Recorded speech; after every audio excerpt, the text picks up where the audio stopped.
Sa video natin ngayon mga ka-maestro ay pag-usapan naman natin itong DepEd PBB 2023. Ayan, so nakikita nyo naman sa thumbnail natin mga ka-maestro, medyo sad news. Actually hindi lang to medyo, talagang sad news to mga ka-maestro kung ito man ay totoo talaga na hindi po eligible ang DepEd para sa PBB 2023. Kasi kung makakataon po ito sa base po sa history, parang ito po yung first time mga ka-maestro na hindi po magiging eligible ang DepEd, no? Paki-correct na lang po ako, no?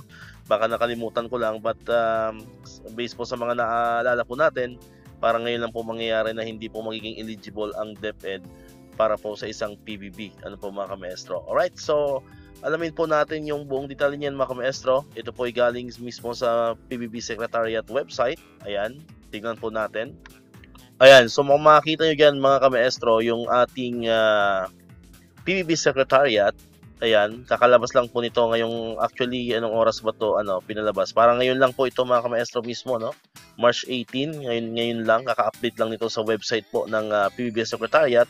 So kung makikita nyo po yan, nakalagay dyan na Fiscal Year 2023 Performance-Based Bonus Scorecard, Department of Education, Office of the Secretary. Yan po yung binabanggit po natin. Kabilang po tayo dito sa DepEd, Office of the Secretary. Kabilang po dyan yung mga teaching personnel po natin. Alright? So kung makikita nyo po dyan, nakalagay dyan, not eligible. So ang nakuha po dyan na score is 11 lamang. And then ang total points naman po is 55. So ibig sabihin, hindi po tayo umabot sa passing score at sa total points po mga ka-maestro. Kaya po tayo ay hindi naging eligible for PBB 2023. Pero nakakapagtaka dito mga ka-maestro, ang nakalagay kasi dito, ayan, the DBM OSEC achieved 55 points and is not eligible for the grant of fiscal year 2023 PBB. So DBM OSEC kasi nakalagay dito, ibig sabihin Department of Budget Management, Office of the Secretary, no? Pero pag pinuntahan mo naman yung para po mismo sa DBM OSEC ay naman sila, no? Sila naman po ay eligible.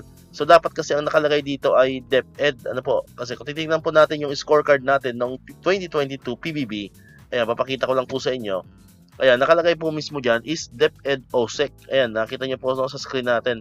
Nakalagay po mismo dyan ay DepEd OSEC. So, ulitin ko po, ito po ay noong fiscal year 2022 PBB. So, DepEd OSEC po ang nakalagay. Ngayon, kung sisilipin ulit natin yung ngayon, para naman sa 2023, nakalagay naman po dyan is DBM OSEC. So, hopefully po ay mayroon lamang error, mga ka-maestro. At umaasa pa rin po tayo na mayroong pagbabago dito.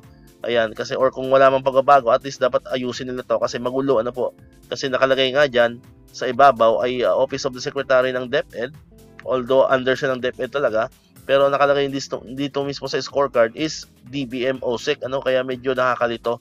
Ayan, so hopefully, meron pang pagbabago. So, dasal-dasal lang tayo mga ka-maestro na hopefully ito hindi pa final.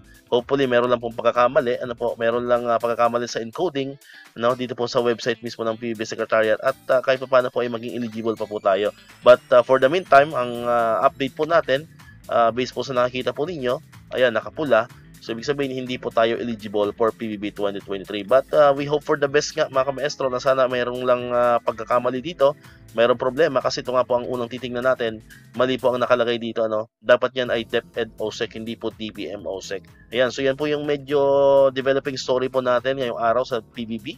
At kung ito man ay magkakatotoo, at talagang totoo ito, ay talagang nakakalungkot mga ka-maestro kasi alam naman natin na talagang every year naman ang mga teachers ay talagang deserve ang PBB 2020, ang not just PBB 2023, but deserve po natin ang performance-based bonus.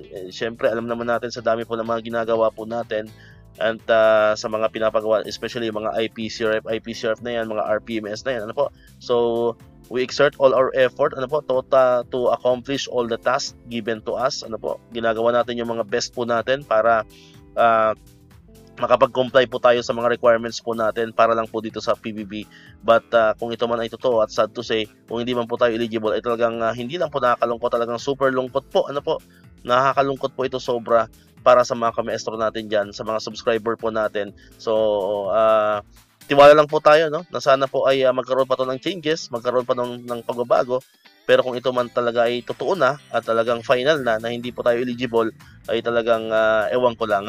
Talagang medyo malungkot, nakakaiyak mga ka-maestro. Nakakaiyak sa katotoo lang, Nakakaiyak na hindi tayo mabibigyan ng PBB sa kabila po ng lahat ng mga efforts po na binibigay po natin. Okay? So dito ko na muna tatapusin itong ating video. Medyo nakakalungkot, medyo bumaba po yung ating energy sa video na ginawa po natin ngayon kasi nalulungkot po talaga tayo.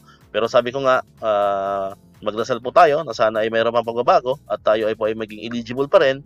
No, abang-abang lang po kayo sa channel natin at pag may mga bagong development po dito ay ibabalita po agad natin yan dito sa ating YouTube channel. Okay, so dito ko natatapusin itong ating video ngayon. Kung di ka pa nakakapag-subscribe, click mo na ang subscribe button dyan para ikaw yung unang nakapanood ng mga videos na ina-upload natin. Katulad ito, yung mga updates pa rin about sa PBB 2023 and other benefits sa mga teachers and government employees. And syempre, click mo na rin ang notification bell button para manonotify ka, always updated ka pag may mga bago tayong uploaded na videos. Sa muli, maraming salamat sa inyong panonood at pakikinig. Once again, El Maestro. See you on my next vlog. Bye-bye!